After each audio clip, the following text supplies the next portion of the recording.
I'll rip his bones.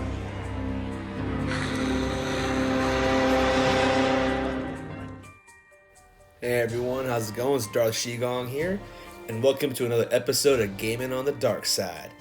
Now, this is going to be another one of our Dawn of Theories episodes, and today we're going to be talking about the Void Dragonslayer. It's coming out during Halloween, so buckle up. Alright guys, so according to the latest Q&A here at the blog site, it looks like this Dragonslayer is going to be coming out during Halloween. And I'm guessing it'll probably be Halloween weekend, which takes place on a Saturday, so it's the perfect time for it. And what's the class and element? It's going to be a Void Guardian Dragonslayer. That's right. Now, real quick before I move on, they look like they're bringing back those bone dregs, which for some of you guys might not know, those are a lot like those Relic of War. We get bone dregs for doing like different little tasks. It's just a different version of daily little things you can do, you know, hitting some garrisons, making spells, so much VP, random stuff like that, but you're able to get yourself some cool prizes, relics, and titans. So that's kind of nifty. Now, real quickly, guys, I did say in my last video that maybe our Halloween Dragonslayer was going to be a Void Guardian, and I was correct. Now, are they going to use the cool powers I have here that I thought that it might have with the, you know, the healing units and the steal life and all that? Probably not. It'd be freaking awesome if they do, because then I'd be like, man, I'm like Nostradamus.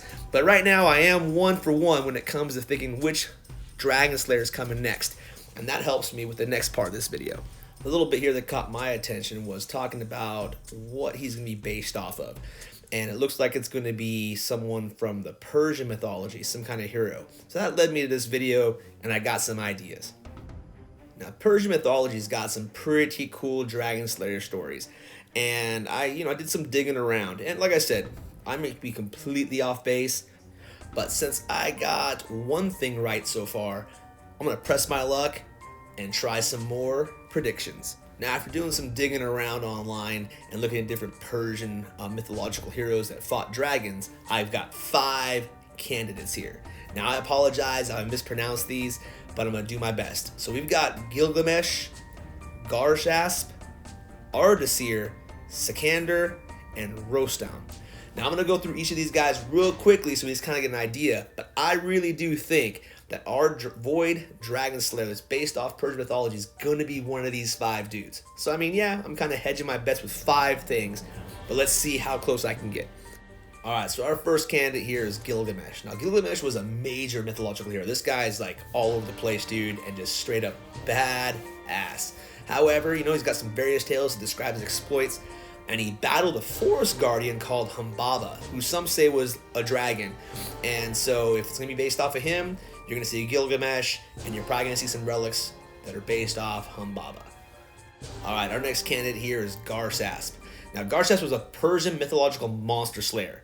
Right, he defeated a dragon called Azizwar, I want to say. Now, he's also known as Kursap, and according to mythology, this dude is going to bust free at the end of the world, right, and all that stuff. He's going to wake from death, basically, because there's a monster that comes out called the Dahag, and he has to come back up and destroy it. And what really caught my eye was his corpse has been guarded from corruption. This is, we're dealing with corrupted stuff. It's a possibility. So it might be Garshasp. Maybe they even call him Kursap. Like I said, I mean, there's some interesting things here, and you never know what the devs are going to glom on when it comes to picking the names and the abilities of these titans and all that stuff. But hey, here we have another possibility. Alright, now we've got Ardasir. And this guy's one of the Persian kings of old and all that. He was pretty full of himself. He even called himself the King of Kings. And there were a few of them throughout Persian history, but he really got on there. Now, he had to fight a quote-unquote worm, which they say might have been what's called a talismanic dragon. Now, that dragon was helping out one of his enemies called Haftvad. That guy, basically the dragon, like, helped make a bunch of silk, and it helped make that guy rich, and he was basically a thorn in Ardasir's side. And Ardasir actually had to sneak into this dude's castle and pretend to be like a merchant that had to feed the worm. And basically fed the worm a bunch of hot molten like lead or silver or something. I don't remember what it was, something like that, some kind of metal and poison, and killed it. And then from there he was able to get rid of that Haftvad dude, and move on and keep taking over his kingdom. So like I said, there's some really cool mythology and history that they can pull from, and this is the kind of stuff I like, man. It's kind of cool. But hey, this is a possibility. We've got Artisir here. Maybe he might be our Void Guardian Titan. All right, next we have another one of the Kings of Persia, Sikander.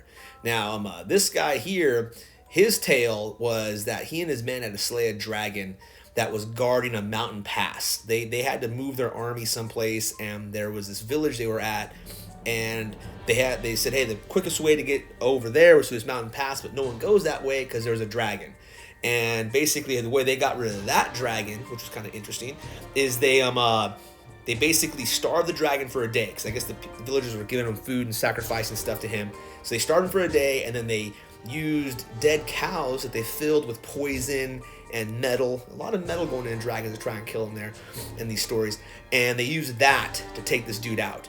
And that's his story. So Sikander's also another possibility for our Persian Void Guardian Dragonslayer. Last, we've got Rostam here. There's a couple other ways you can pronounce it, but this guy is another legendary hero in Persian mythology. This guy is kind of like their version of Hercules, because he had like 7 different tasks that he had to do, and one of them was taking out a dragon. Now, he did this one here actually with the help of his trusty horse, and I know I'm going to kill pronouncing this, Rakish, I'm thinking. Basically, the way this worked out was this dragon was invisible, and Rostam was asleep. The horse saw the dragon because the dragon didn't bother hiding itself with the horse, and the horse basically tried to wake up his master Rostam. Then when Rostam wakes up, the dragon turns invisible. Rostam's like, dude, back off, horse, I'm trying to sleep. Goes back down. Dragon's coming back at him again. Rah, right? Horse is like, pat, pat, pat, pat, wake up, dude. Guy wakes up, and he kind of catches a glimpse of something, and that's how he's able to know the dragon is there. He's able to kill it with the help of his horse. So I'm thinking if this is Rostam and he ends up being the Void Guardian that we're going to get, that one of the relics will probably be something based off of his horse. Maybe like Rostam's bridle or something like that. And who knows? You know what I'm saying? I'm just trying to spitball out here with ideas, putting myself in the devs' shoes and how they might be picking things out to make the game kind of interesting, and just to add a little background to the possible lore of these characters. So those were my 5 candidates for who might be the hero that we're going to get, the Titan's name. Now let's take a quick look at most likely the troops that he's going to be buffing. Being a Void Titan, you know he's going to be buffing those skellies, as well as these dudes. That's right, the Corrupted Horde. Now these dudes are going to be rolling out with 400% health and 130% damage, at least according to DOT database so far.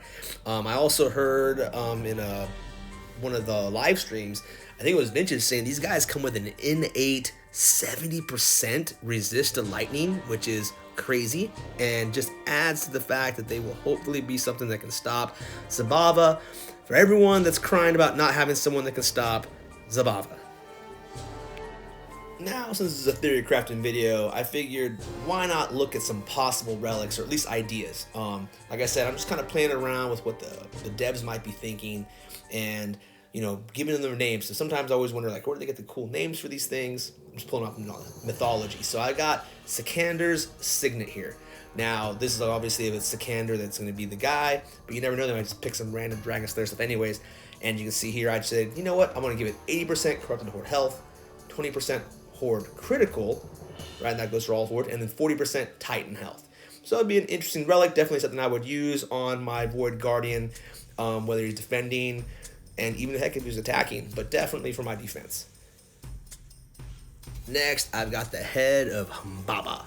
Now, this relic here is going to give you 50% Corrupted Horde damage, 3 fear spells, and we're going to up the duration of our fear spells by 50%. But, like I said, these are just my random thoughts on some random relics, just to give you guys some ideas of what they can play with. Who knows what they're going to do? They might be super bland, or they might be super in-depth. I'm hoping that they put some more of this stuff in there, because it just makes the lore and the mythology of the characters we're playing so much better. And I mean, it's fun. It's fun, and it makes the game a little more well-rounded, I feel. So let's move on to some final thoughts. So, final thoughts on this new Titan coming out, this Dragonslayer. Like I said, I was correct in the idea that it was going to be a Void Guardian. I knew it had to be. We had to have something that came in to really counter the massive power jump that Zababa brought to the field. I know now we've got Freya 2.0 and she's pretty good. However, just like we've seen Growthern getting dropped by Zababa, she's getting dropped by Zababa. If you've got a player that knows how to use her on all, Zababa's just ruining everything. So having a Dragon Slayer that can, hold its own against this powerful Titan to kind of reset, the balance of the game and moving into the meta as we go forward, notwithstanding the massive fail that I feel the new Divine Titans are right now and how they need to work on those for sure. But that's my thoughts on this one. I think this Titan's whole job is going to be to stifle attacks.